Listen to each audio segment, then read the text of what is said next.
जय श्री कृष्ण। आप सभी को गीता जयंती और मोक्षदा एकादशी की हार्दिक शुभकामनाएं। आज के वीडियो में हम पाठ करेंगे श्रीमद् भगवद गीता के प्रथम अध्याय का। तो चलिए शुरू करते हैं। दुर्योधन के पिता धृतराष्ट्र ने अपने सारथी और सलाहकार संजय से कहा कि हे संजय, धर्म भूमि कुरुक्षेत्र में युद्ध की इच्छा से एकत्रित हुए मेरे पुत्र और पांडु पुत्रों ने क्या किया। तब संजय ने कहा कि हे राजन, इस समय राजा दुर्योधन पांडु पुत्रों की सेना के व्यूह की रचना को देखकर आचार्य द्रोण के पास जाकर कह रहे हैं कि हे आचार्य, पांडु पुत्रों की इस विशाल सेना को देखिए, जिसे आपके बुद्धिमान शिष्य द्रुपद पुत्र धृष्टद्युम्न ने इतने कौशल से व्यूह के आकार में सजाया है। इस युद्ध में भीम तथा अर्जुन के समान अनेकों महाशूरवीर और धनुर्धर हैं। युधान, विराट और द्रुपद जैसे भी महान योद्धा हैं। धृष्टकेतु, चेकितान तथा काशीराज जैसे महान शक्तिशाली और पुरोजित, कुंती भोज तथा सैव्य जैसे मनुष्यों में श्रेष्ठ योद्धा भी हैं। युद्धामन्यु जैसे महान पराक्रमी तथा उत्तमौजा जैसे अत्यंत शक्तिशाली, सुभद्रा का पुत्र अभिमन्यु और द्रौपदी के पांचों पुत्र, ये सभी महान योद्धा हैं। हे ब्राह्मण श्रेष्ठ, हमारी तरफ के भी उन विशेष शक्तिशाली योद्धाओं को भी जान लीजिए और आपकी जानकारी के लिए मेरी सेना में उन योद्धाओं के बारे में बतलाता हूँ। मेरी सेना में स्वयं आप, द्रोणाचार्य, पितामह भीष्म, दानवीर कर्ण, गुरु कृपाचार्य, अश्वत्थामा, विकर्ण और सोमदत्त का पुत्र भूरिश्रवा जैसे योद्धा हैं जो सदैव युद्ध में विजयी रहे हैं। ऐसे अन्य अनेक सूरवीर भी हैं जो मेरे लिए अपने जीवन का बलिदान देने के लिए अनेक प्रकार के अस्त्र शस्त्रों से सुसज्जित हैं और यह भी युद्ध विद्या में निपुण हैं। इस प्रकार भीष्म पितामह द्वारा अच्छी प्रकार से संरक्षित हमारी सेना की शक्ति असीमित है, किंतु भीम द्वारा अच्छी प्रकार से संरक्षित होकर भी पांडवों की सेना की शक्ति सीमित है। अतः सभी मोर्चों पर अपनी अपनी जगह स्थित रहकर आप सभी निश्चित रूप से भीष्म पितामह की सभी ओर से सहायता करें। तब कुरुवंश में वयोवृद्ध परम प्रतापी पितामह भीष्म ने दुर्योधन के दिल में हर्ष उत्पन्न करते हुए सिंह गर्जना के समान उच्च स्वर में शंखनाद किया। उसके बाद अनेक शंख, नगाड़े, ढोल, मृदंग और सिंह आदि बाजे अचानक एक साथ बज उठे। उनका वह शब्द बड़ा भयंकर था। उसके बाद दूसरी ओर से सफ़ेद घोड़ों से युक्त उत्तम रथ पर आसीन होकर योगेश्वर भगवान श्री कृष्ण और अर्जुन ने भी अलौकिक शंख बजाए। हृदय के सर्वस्व ज्ञाता श्री कृष्ण ने पाजन्य नामक, अर्जुन ने देवदत्त नामक और भयानक कर्म वाले भीमसेन ने पौंड्र नामक महाशंख बजाया। हे राजन, कुंती पुत्र राजा युधिष्ठिर ने अनंत विजय नामक और नकुल तथा सहदेव ने सुघोष और मणिपुष्पक नामक शंख बजाए।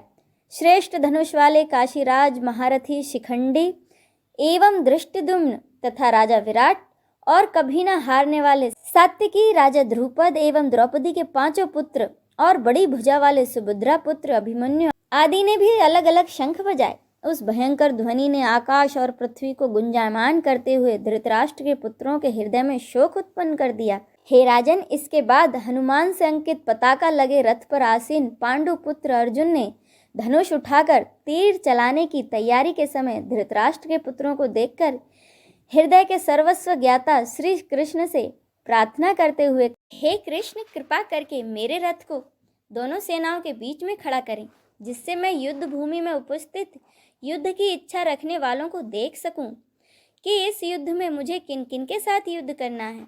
मैं उनको भी देख सकूं जो यह राजा लोग यहाँ पर धृतराष्ट्र के दुर्बुद्धि पुत्र दुर्योधन के हित की इच्छा से युद्ध करने के लिए एकत्रित हुए हैं। संजय ने कहा कि हे भरतवंशी, अर्जुन द्वारा इस प्रकार कहे जाने पर हृदय के पूर्ण ज्ञाता श्री कृष्ण ने दोनों सेनाओं के बीच में उस उत्तम रथ को खड़ा कर दिया है। इस प्रकार भीष्म पितामह, आचार्य द्रोण तथा संसार के सभी राजाओं के सामने श्री कृष्ण ने कहा कि हे पार्थ, युद्ध के लिए एकत्रित हुए इन सभी कुरुवंश के सदस्यों को देखें। वहां अर्जुन ने अपने ताऊ चाचाओं को, दादा परदादाओं को, गुरुओं को, मामाओं को, भाइयों को, पुत्रों को, पौत्रों को और मित्रों को देखा। कुंती पुत्र अर्जुन ने ससुरों को और शुभ चिंतकों सहित दोनों तरफ की सेनाओं में अपने ही सगे संबंधियों को देखा। तब करुणा से अभिभूत होकर शोक करते हुए अर्जुन ने कहा, हे कृष्ण, युद्ध की इच्छा वाले इन सभी मित्रों तथा संबंधियों को उपस्थित देखकर मेरे शरीर के सभी अंग कांप रहे हैं और मुख सूखा जा रहा है और मेरे शरीर के कंपन से रोमांच उत्पन्न हो रहा है। मेरे हाथ से गांडीव धनुष छूट रहा है और त्वचा भी जल रही है। मेरा मन भ्रमित सा हो रहा है, इसीलिए मैं खड़ा भी नहीं हो पा रहा हूँ।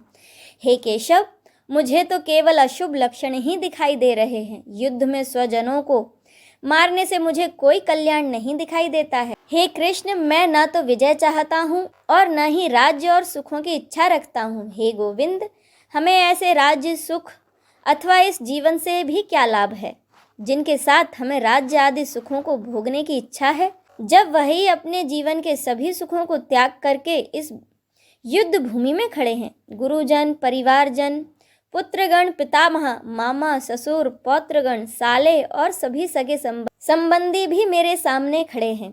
हे मधुसूदन, मैं इन सभी को मारना नहीं चाहता हूँ, भले ही ये सब मुझे मार डालें। तीनों लोकों के राज्य के लिए भी मैं इन सभी को मारना नहीं चाहता, फिर पृथ्वी के लिए तो कहना ही क्या। हे जनार्दन, धृतराष्ट्र के पुत्रों को मारकर हमें कौन सी प्रसन्नता मिलेगी, बल्कि इन आतताइयों को तो मारकर हमें पाप ही लगेगा। हे माधव, अतः मुझे धृतराष्ट्र के पुत्रों को उनके मित्रों और संबंधियों सहित मारना उचित नहीं लगता है, क्योंकि अपने ही परिवार वालों को मारकर हम कैसे सुखी हो सकते हैं।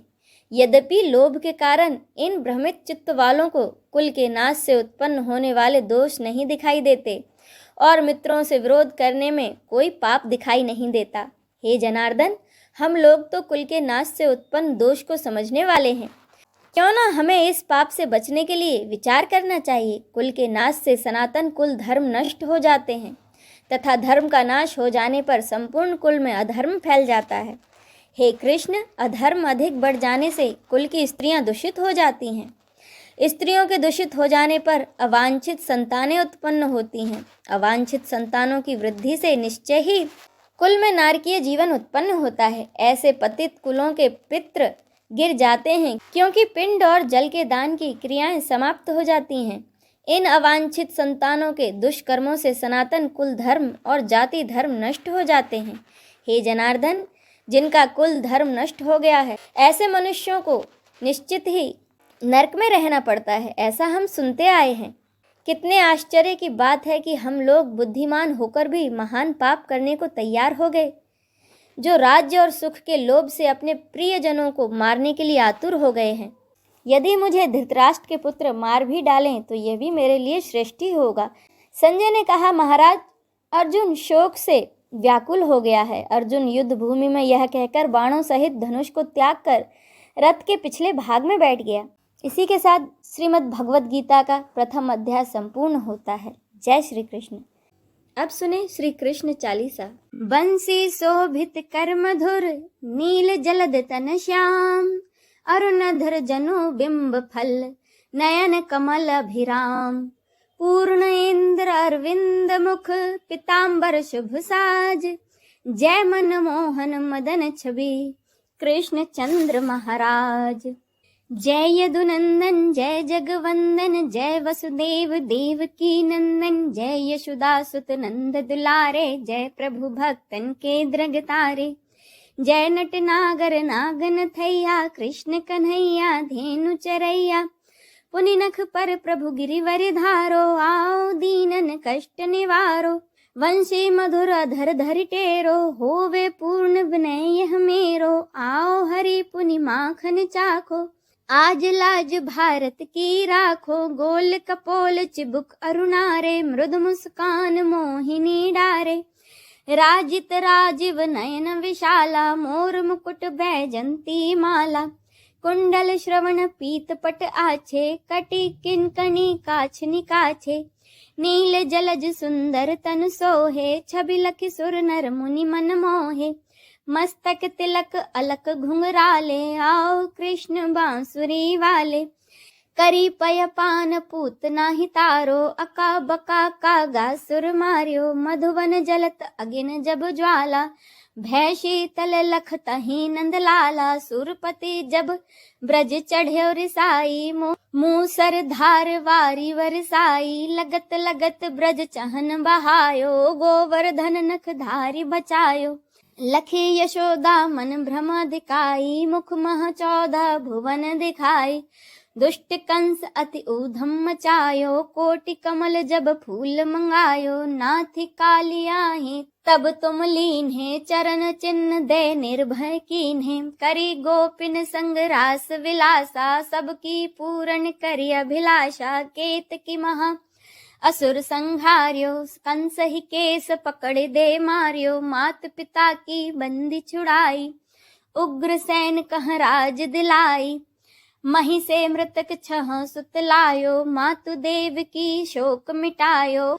भौमासुर मुर दैत्य संहारी, लाए 10 सहस कुमारी, दे भीम ही तृण चीर सहारा, जरा सिंधु राक्षस कह मारा, असुर बकासुर आदिक मार्यो, भक्तन के तब कष्ट निवार्यो, दीन सुदामा के दुख टार्यो, तंदुल 3 मुठ मुख डार्यो, प्रेम के साग विदुर घर मांगे, दुर्योधन के मेवा त्यागे, लखी प्रेम की महिमा भारी, ऐसे श्याम दीन हितकारी, भारत के पारथ रथ हाके, लिए चक्र कर नहीं बल थाके, निज गीता के ज्ञान सुनाए, भक्तन हृदय सुधा बरसाए, मीरा थी ऐसी मत वाली, विष पी गई बजा कर ताली, राजा भेजा सांप पिटारी, शालिग्राम बने बनवारी, निज माया तुम विदहि दिखायो, उरते संशय सकल मिटायो, तब सत निंदा करी तत्काला,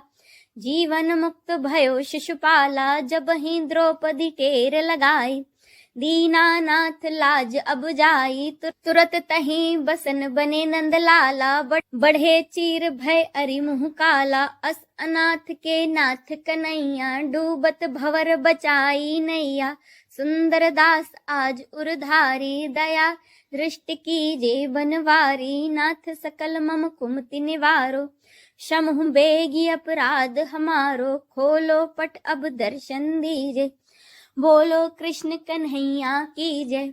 यह 40 कृष्ण का पाठ करे उरिधारी, अष्ट सिद्धि नवनिधि फल, लहे पदारथ चारी। बोलो श्री कृष्ण की जय। आइए अब हम सब मिलकर श्री कृष्ण की आरती करें। आरती कुंज बिहारी की, श्री गिरिधर कृष्ण मुरारी की, आरती कुंज बिहारी की, श्री गिरिधर कृष्ण मुरारी की, गले में बैजंती माला, बजावे मुरली मधुर बाला, श्रवण में कुंडल झलकाला, आनंद के आनंद नंद लाला, गगन सम अंग कांति काले, राधिका चमक रही आली, लतन में ठाड़े बनमाली, भ्रमर सी अलख कस्तूरी तिलक, चंद्र सी झलक, ललित छवि श्यामा प्यारी की, श्री गिरिधर कृष्ण मुरारी की, आरती कुंज बिहारी की, श्री गिरिधर कृष्ण मुरारी की, कनक में मोर मुकुट बिल से, देवता दर्शन को तरसे,